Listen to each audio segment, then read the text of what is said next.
Good evening, everyone. Yo. How's it, Warrick? Good evening, everyone, How's and it, welcome to our Tekkel live show. Thursday evenings will not be the same without us.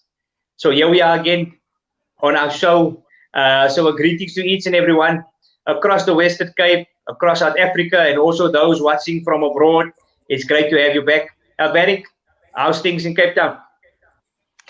Lekker, Annie. Altijd lekker op het donderdagavond. Als ons weer samen kan gesels en lekker bij elkaar komen. Cape Town is Cape Town. Among all the protests and everything that's been going on. Cape Town stays windy as per usual. So hoe dink jy jou kan? Lekker propvol program. So ek sien uit daarna. Ons praat 'n bietjie rugby. Ons praat 'n bietjie cricket. Ons praat 'n bietjie soccer. En dan natuurlijk het ons 'n groot vraag uitgesit vir al die luisteraars. We asked you which player in the Super Rugby Unlocked impressed you most. And obviously we had some comments and we will show some of those comments. But also the show is live, so wherever you are across the world, if you watch Super Rugby Unlocked, you're welcome to comment which forward, which backline player impressed you most. Throw it on our Facebook page, on our Twitter page, and we'll pick it up there. And I'm sure Barry and myself will show it on screen. LB, let's start off with some rugby news. It was an exciting weekend of rugby again. No, for sure. The big news in South Africa is the fact that the Bulls won the inaugural Super Rugby Unlocked tournament, and the only Super Rugby Unlocked tournament. Congratulations to them. I mean, they played, the most consistent rugby over the course of the tournament. And they played well, especially towards the end. They picked up some nice momentum. Players really gelled well towards the end, and obviously showed on in them winning barring a few games that were cancelled, in favor, of the Bulls. They managed to pull it through. So well done to them. Yeah, no, for sure. I think they started off very slowly. And obviously there were some doubts in terms of can Jake White in one season or in a few games turn the Bulls ship around. To be honest, from my side, I still believe it's a very difficult barometer because we haven't seen the Cheetahs and the Lions, all of them play the similar number of games. And it would have been nice if we had a sprint to the line, everybody starting from the same starting blocks. But obviously we live in uncertain times, and there's a lot of variables, and the biggest one, obviously, the coronavirus impacted hugely, and therefore, congrats to the Bulls. You have to take your hat off because in the latter parts of the competition, they proved to be the better team. No, for sure. And if you look at even though not a lot of the teams could play their full rounds of matches, if you'd pick a team from the tournament, there'll probably be more Bulls in that lineup, because a lot of players shone on, and we'll speak about it later on. A lot of players shone throughout the tournament. If you think of a few players in the backline as well as the forwards, they played some fantastic rugby, and that showed, of course. I see there's a couple of comments coming through with regards to our question earlier, but we'll get to that in a second. And let's run through some of the results over the past weekend. The big turnaround this weekend was Australia versus Argentina. Turnaround being Australia, coming to the fore, and although it's a boring match, I mean, everybody complained that it was a lot of niggles in the match. It wasn't that great. It wasn't a great spectacle for us as a neutral rugby follower. At the end of the day, it was a good result for the Aussies.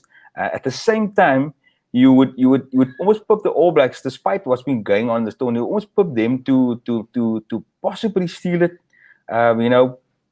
We know the result. We know what the All Blacks can do, and what they do as a revenge. You can call it that. Yeah. And then coming back, they'll easily put 40 points on you, and that's a possibility.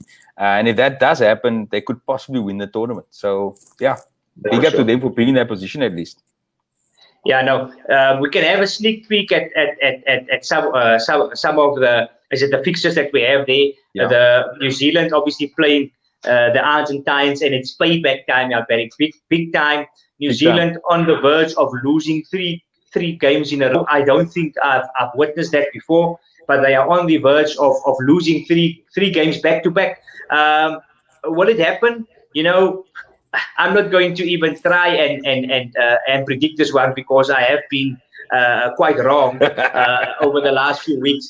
But again, the Argentines, they are really, I would say, surfing the wave of success now, but it's going to be a very, very, very big mountain to climb to beat the All Blacks twice in 3 weeks. No, exactly. And to add to that, the RGs made some I think something like 10 changes, with regards to their schedule. They got a very busy schedule. They got four games in a row they were playing in over 4 weeks. So it's quite a busy schedule for them, and they had to make some changes to their personnel or the lineup at least.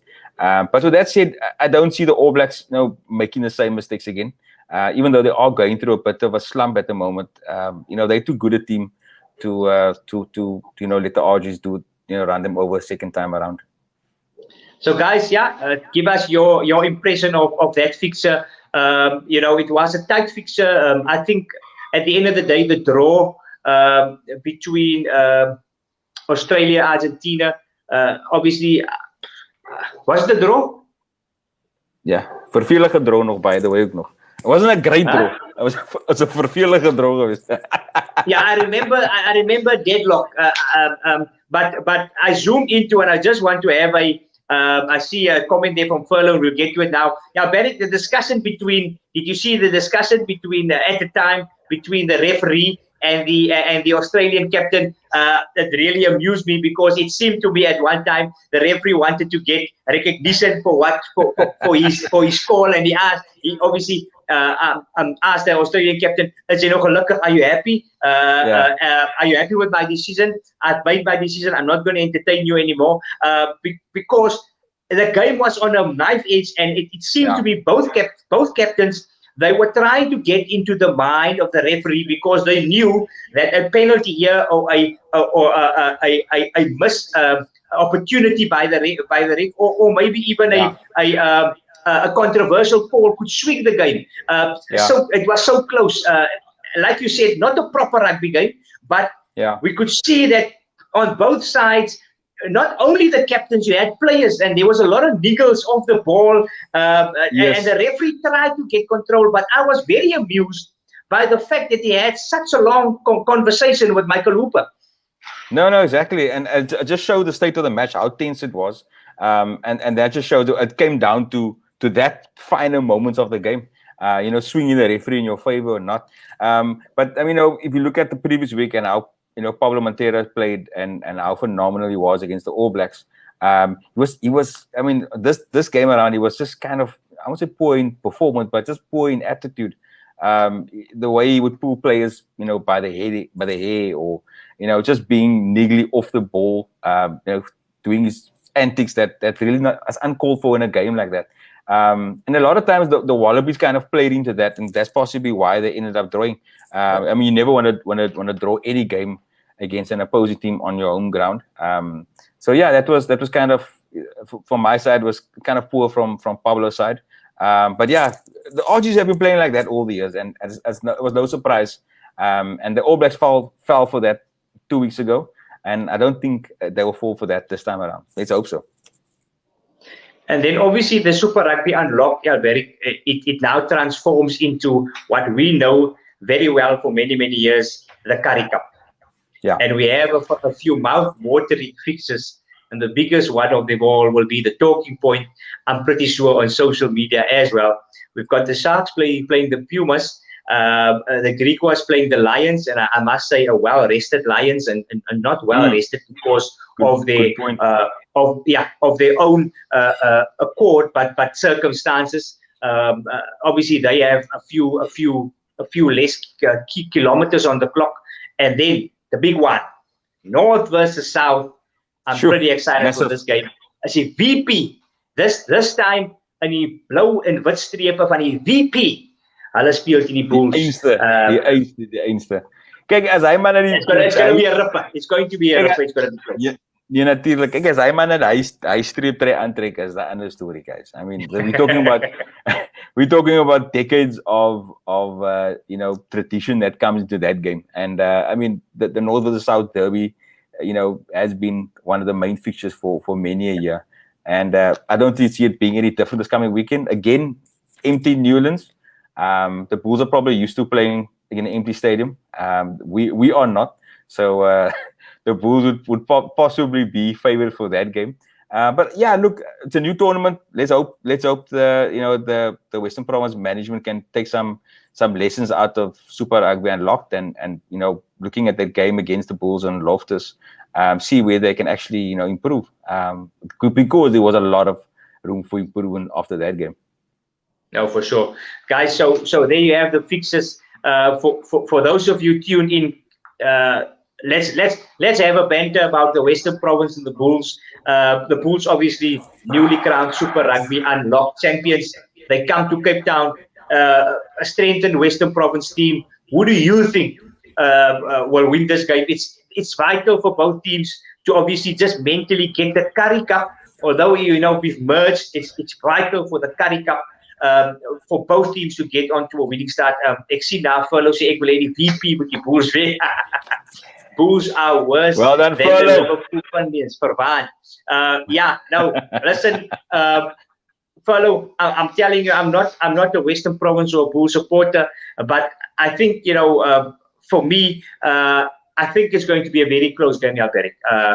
Siya Kolisi is back for the Western Province, and obviously. There's a lot of players, and we will mention a few players, and not coincidentally, there's one of the players that actually made his name or made a statement in the Super Rugby Unlocked, plays in the very same position as Siya Kolisi. Siya Kolisi would want to make a statement. He would want to prove his worth, and what a better way to prove your worth in the North-South derby.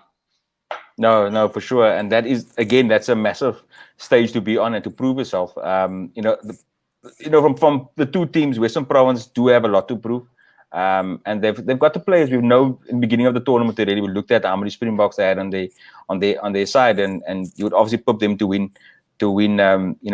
most games for the tournament past. But look, it's a new tournament, and definitely the Bulls come into storm with momentum, and with a lot of players that are vibrant, that want to run at the ball, and that's fantastic to see.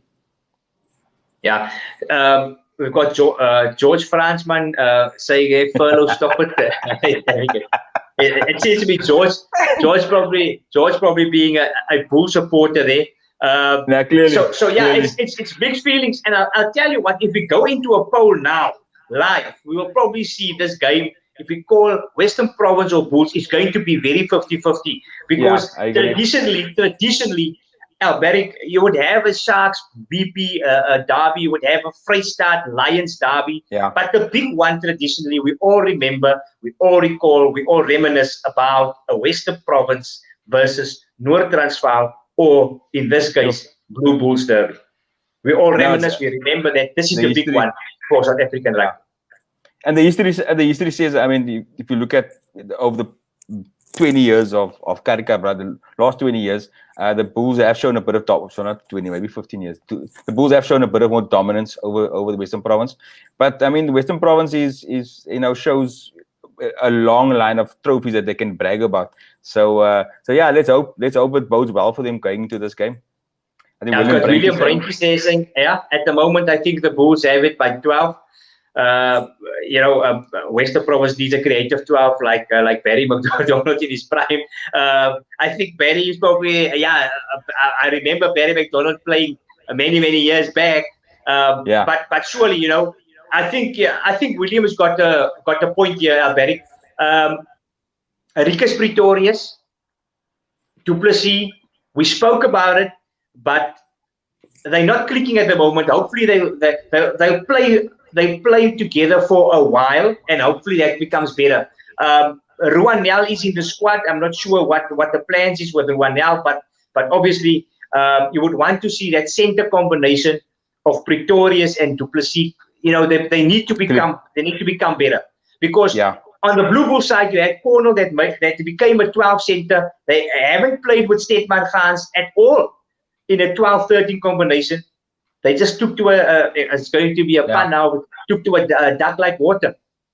No, for sure. And if you look at the combination of the Stormers, they didn't really impress me at all on defense this tournament. There were some real gaps that popped up, when players were running at them at angles. And I mean, we know the speed that Staden, it's a gap. So it will definitely be a interesting tussle between those combinations. But at the moment, if you look at just pure, beside flair and just form, you would definitely pip the Bulls. Their center pairings looking phenomenal at the moment.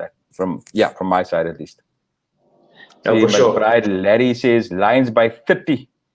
I see that. I think the Lions. Yeah, the Lions. They're playing the Griquas and McBride. I think it's going to be close because the Lions got a few proper players. They're well rested. Yeah. The Griquas.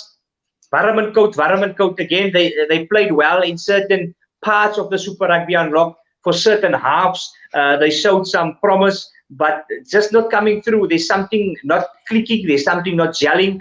I'm hoping that the Griquas can get it right, but McBride, I'm with you on this one. I think the Lions might just trump the Griquas on that.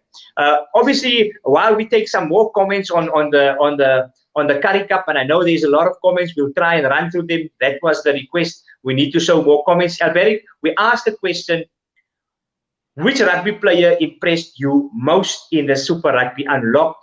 And obviously we had a few comments. We had a few picks, and we're gonna run through them and just talk you through some of them. Obviously, there were many players that we believe showed potential. One of the biggest positives of the Super Rugby Unlocked was young players coming through. Kurtley, Arends, we saw Kerwin Bosch obviously finding some form with the boots, some form or another. But obviously there were a few players, and we're going to show and just walk through those players quickly, Alberic, and just have a chat on each one of them before we get to the comments of our viewers tonight. And again, this is unbiased, guys, and this is in random order. But one of the players stood out for us was Warrick Gelant this season. Warrick played, phenomenal at fullback this whole season. He's been solid. He's been slotting into the back line beautifully on attack. And he's been putting players away, into space. And he just showed his class. I think he had a point to prove over the last, year or two. He's been on the fringes, then in the starting berth and then not. But he's definitely stood up and showed his class, and that's the experience of the man. Skitterend speler. I said it once, I'll say it again. If Warrick remains fit, there's nobody that's going to trump him for the number 15 jersey. Yes, with all respect to Willie Leroux, with all respect to a guy like Fassi who's injured, Warrick Gelant, he's got the he's got the attributes to make something of nothing. And when he slots into the backline, whether it's a fully fledged backline move or whether he takes it at first or second receiver, there's something about this boy in Cape Town that makes me feel good about rugby. Warrick Gelant, certainly very close with Staden Gans, but certainly the two players that I would pick for backline player of the tournament in Super Rugby Unlocked. Sure, and the next player we looked at was Clayton Blommetjies. I mean, Clayton Blommetjies had a great season this year, and he really showed. We've always known his class, and I think this season he really kind of came through, albeit in a team that didn't have a lot of time to play. If you look at the matches that were cancelled, when he had a chance, he took it. No, and I think the one thing, Alberic, and you hit the nail on the head with the comment in terms of the Cheetahs. They didn't play all their games. But Clayton, for me, and I think why he made our list, was a holistic player. This guy can run the ball from deep. He's got a very good boot on him. He can bring in Roscoe Speckman and Malcolm Jaar into play. If he needs to take on the line, he can take it on, and he's got a good passing game. A very, very underrated player. I recall 2-3 seasons. It's just the season before he moved to the UK. He was very, very close to the Springbok side. So I believe that Clayton Blommetjies deserves a mention for our standout players in Super Rugby Unlocked as well. No, for sure. But let's move on to the forwards and let's give them a shot as well. Again, no random order. John Augustus, again, a player that played for now. In fact, he started this year brilliantly. And he played some fine touches linking to the back line, and also just running to space, and running into players with his strength, his brute strength he has at least. Just a player that also just stood out for me, and being one of the star performers from a forwards point of view. Definitely a player to watch out. I'm pretty sure that he will become a Springbok. Groot goed om voor te staan. I think two episodes back we mentioned that the media is picking him to replace Dwayne van Gelant. En hy's groot, hy's groot om, for that kind of statement. It just shows, the caliber of player that he is already, man. And to be mentioned in the same breath, like with all respect to Joano, but I mean, we know that the Dwayne van Gelant's efforts and him being the player that he is. So big up to him. And they meet again this weekend. Meet again, massive, something to look forward to. Was it Lippelek? Lippelek lekker. Lippelek lekker. Daar sê. Dankie Heini. Let's move back to the forwards. A player from the Bulls that really, again shone for the Bulls this season. Just a great gritty player. He's been phenomenal at the breakdowns, stealing ball. If you look at the comments of Jake White over the years when it comes to that fetcher role, he really kind of made that something for the Bulls to something in the arsenal for them to use this season, and he's been phenomenal as a player this season. You look at Marco van Staden, I'm going to be very brave now. In the All Black setup now, with Ari Savaya playing at 8, with Sam Kane playing at 7, in our terms, that is the 6 playing towards the ball, and Shannon Frizzell obviously playing at 6, being our 7 in South Africa. Marco van Staden is the type of player that the All Blacks now miss. It's a guy that plays the Richie McCaw role, because I'm not sure whether Kane is an outright fixer. I'm still not convinced. But Marco van Staden, the reason he makes our list of standout players perform very, very well, but he showed for the Bulls that he can carry ball, he can be loose, he can play towards the ball on the ground. Marco van Staden is I think Heinrich Brosseau was a few years ahead of his time. Yeah. And Marco is that type of Heinrich Brosseau player that we saw 9 years ago. And then there were obviously coaches that said, hy's te klein, hy speel net die fetcher rol. Marco van Staden is that. And I think the rugby has transgressed to accommodate players like a Marco van Staden, standout player for the Bulls. No, for sure. And just to add to that, the fact that Francois Lowe has obviously hung up his boots, he'll be a great impact player off the bench. So that's definitely a position that we can see him playing for the Boks come next year. But let's move to the back line. Let's move to the back line, and we've mentioned his name a couple of times. But Staden Gans, guys.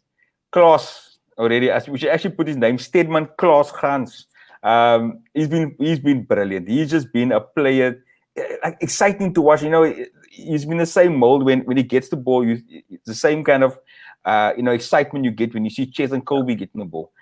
Something's going to happen. Either he runs into space, he's going to either chip the ball, pass the ball in a awful or difficult situation. But he's just been a brilliant player, and great to watch as well.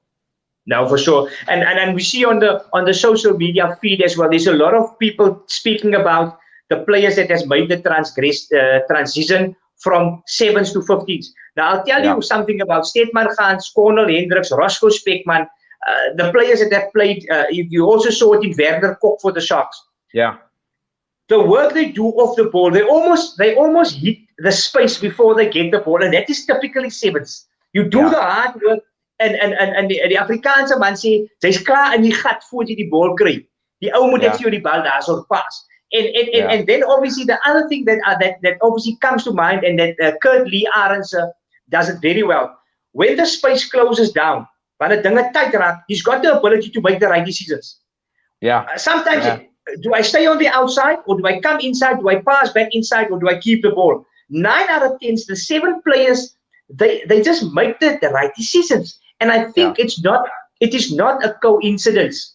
It comes with the exposure to where there's a lot of space. And when they need to score in the dying seconds, the dying minutes of a game to win a championship, to win a game, they need to make correct decisions. They need to up their skill game. They can pass from the left-hand side. They can pass from the right-hand side. You can see it in Staden Gans. And for me, I'm excited to see this guy have a proper go at 15s. No, exactly. He has a proper chance right now in the Currie Cup. I mean, he has a couple of games to kind of cement his role in that position. But yeah, what a player! And again, as you mentioned, that sevens experience just makes that edge, makes that difference. I mean, there's been a lot of players that tried to make that transition to 15s. Some didn't go as well as planned, but Staden Gans really made that looks effortlessly. That's the word. Effortlessly. We've got one more player that made our list. I think there's one more player that made our list, and I think there's two more. So we will run quickly. There's two more players. Yeah, we have to do this for the sake of the Sharks. So now, what a deserving player. What a deserving player, gutsy player, small of stature. I think he's got Nohamba's got all the skills.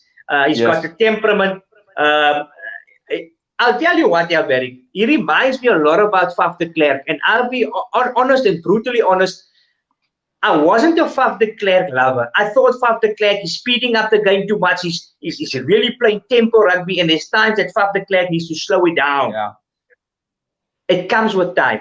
It comes with working with a good coach like Rassie Erasmus saying, listen, this is the game plan. You kick and you kick and you kick. I'll say the media, jy skop sake uit.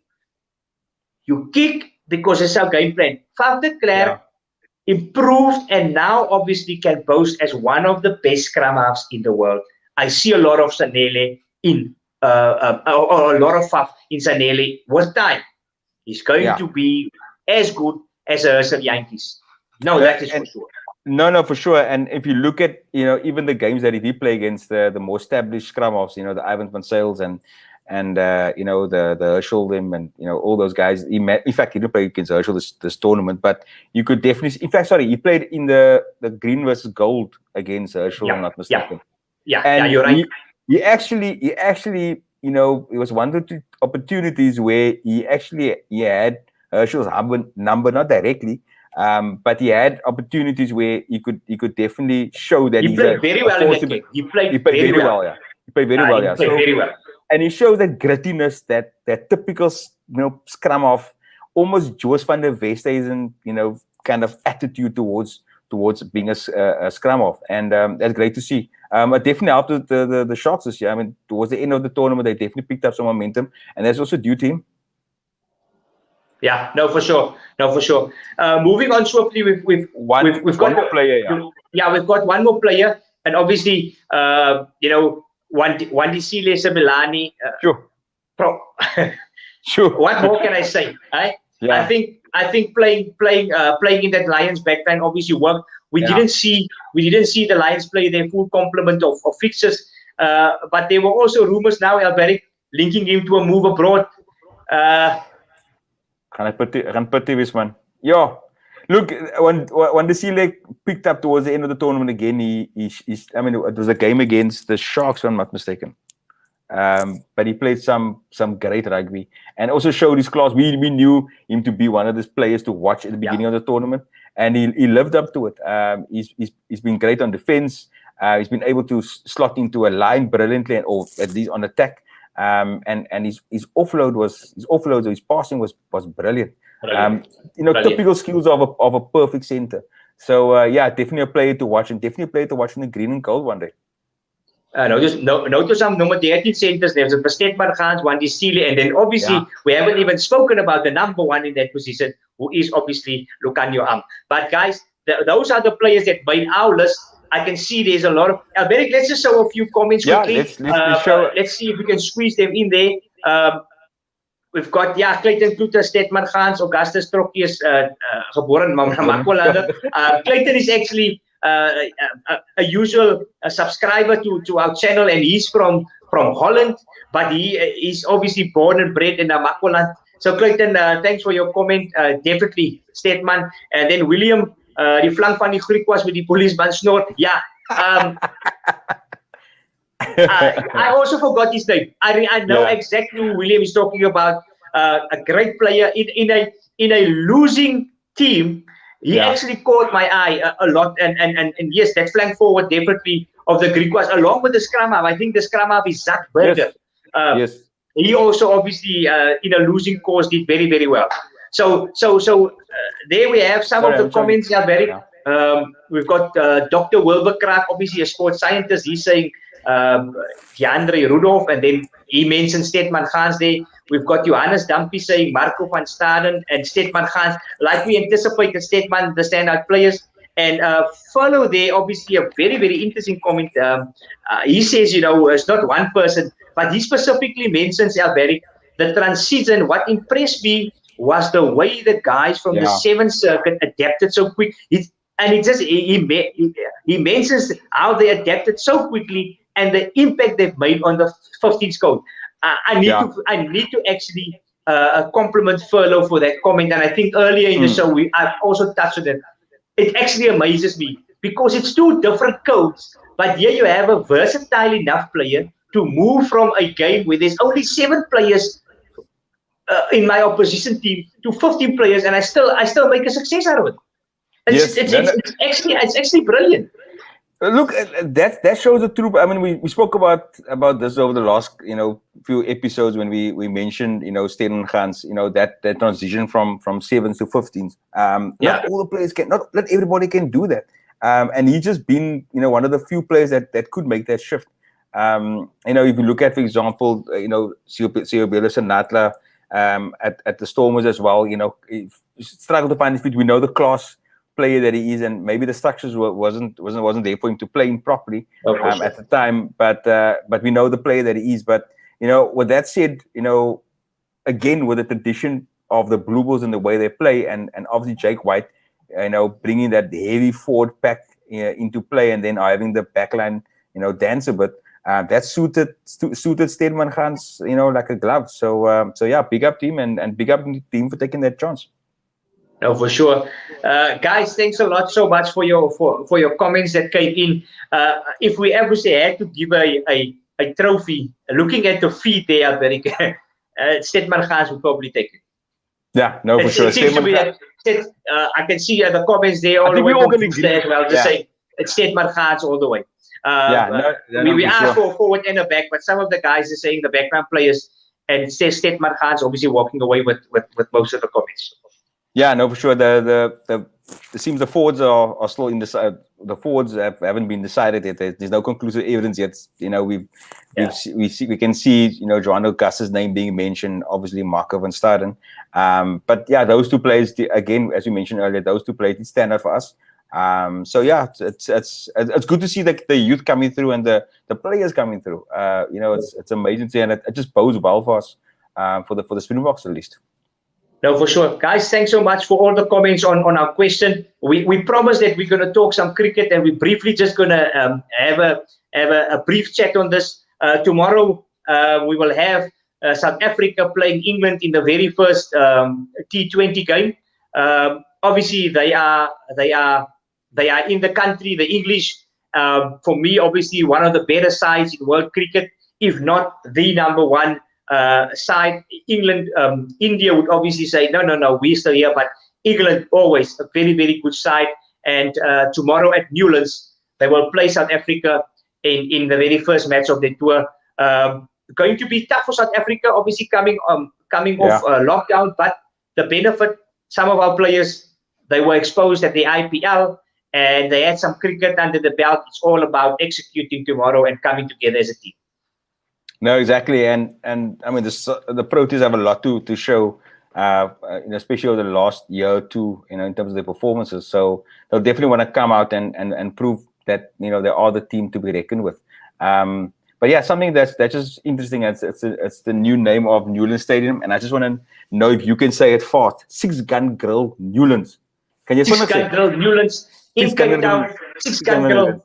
Yeah. 6 Gun Grill. So for those of you that don't know, 6 Gun Grill is 'n spice dat niks met die guns of innerits te doen nie. 'n 6 Gun Grill is 'n baie lekker spice. Try it out at your nearest grocery store. Gooi op jou hoender point of view, Chokiki. That is obviously the new sponsor of the Cape Cobras, and now obviously the title sponsor of our beloved Newlands Cricket Stadium. So there you are, I have it, guys. At 6 o'clock tomorrow, maak hulle lekker koud.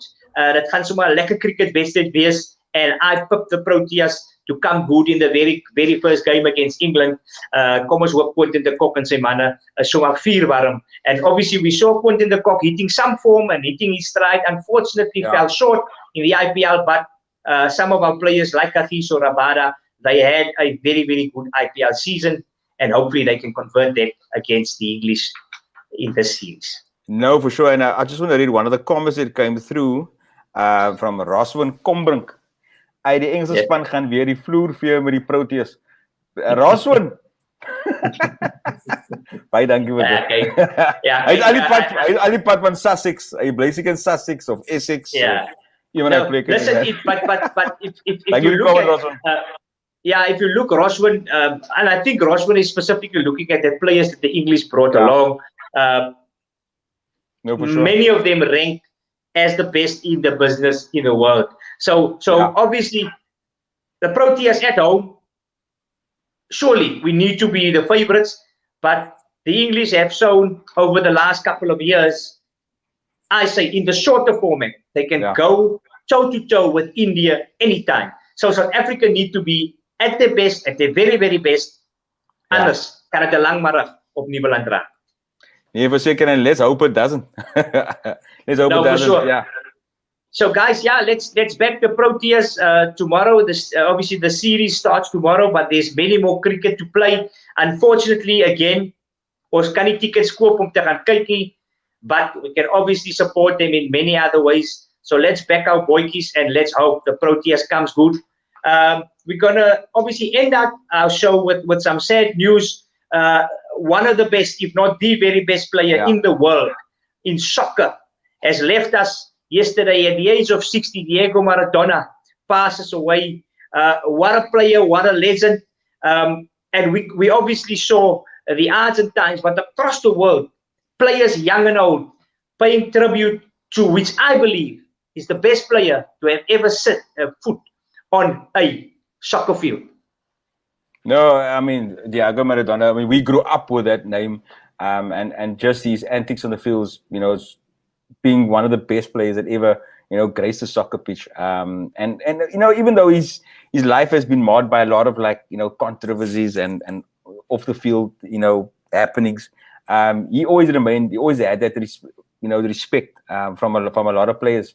I mean, here's a great tweet from a goal saying when Diego Maradona spoke, everyone listened, and you can see Messi sitting there listening to Maradona. And that was just the play he was. He had that respect, no matter where he went, and his name carried that weighting.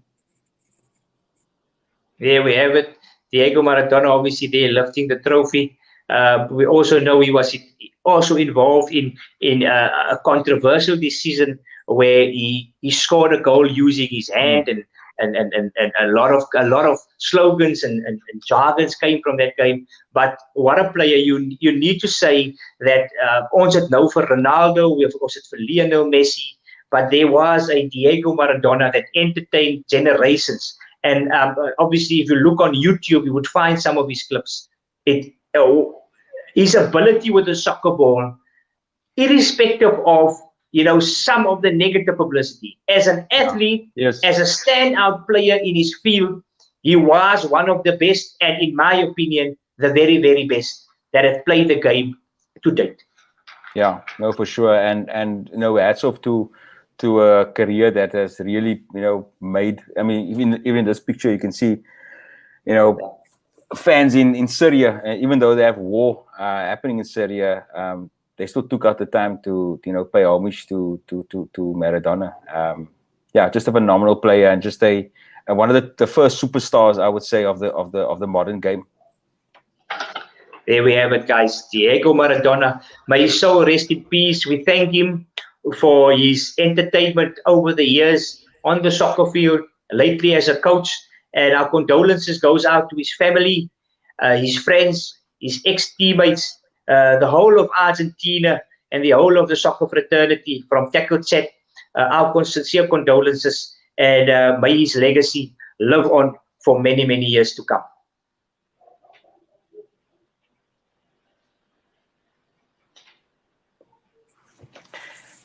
Yeah. So on that note, Alberic, 40 minutes flown by. Again, you know, it's a somber note to end off our episode, but I think fitting for a player that has done so much. Thanks so much, Raymond. I really appreciate it. We hope VP komt hier daar vir jou. But thanks so much, guys, for all the comments. Stay tuned for another episode, and like I said, the first week of December, again, we will switch over. We will have our series 2 of Tekkel, encouraging accounts of recognition, where we will have live interviewees, but our Tekkel live show will continue. We've generated a lot of chat, and we love you for your comments, and therefore we will still be on a Thursday evening, perhaps a little bit shorter, but we will be here, and as long as there's rugby in this sport, Tekkel chat will continue. Thanks, guys. We really appreciate it. We always say it keeps our blood pumping, and we love to hear from you guys. And yeah, whatever banter there is, you know, don't tell your friend. Write it on our Facebook or Twitter. We want to hear what you guys are thinking, and yeah, we'll bring it to the fore. Thanks so much, guys. Stay safe. Support all your the interventions for the 16 days of activism started on the 25th of November. It will run up until the 10th of December. En dan draai jou masker, bly daai 1.5 meter weg tussen jou en 'n volgende persoon. En dan natuurlik, wash your hands and sanitize your hands. Stay safe, and we'll speak next week, Thursday, at Tekkel Chat, op YouTube, op Facebook, op Twitter. Alberic, have a good evening. Until next time. Cheers, guys. Cheers.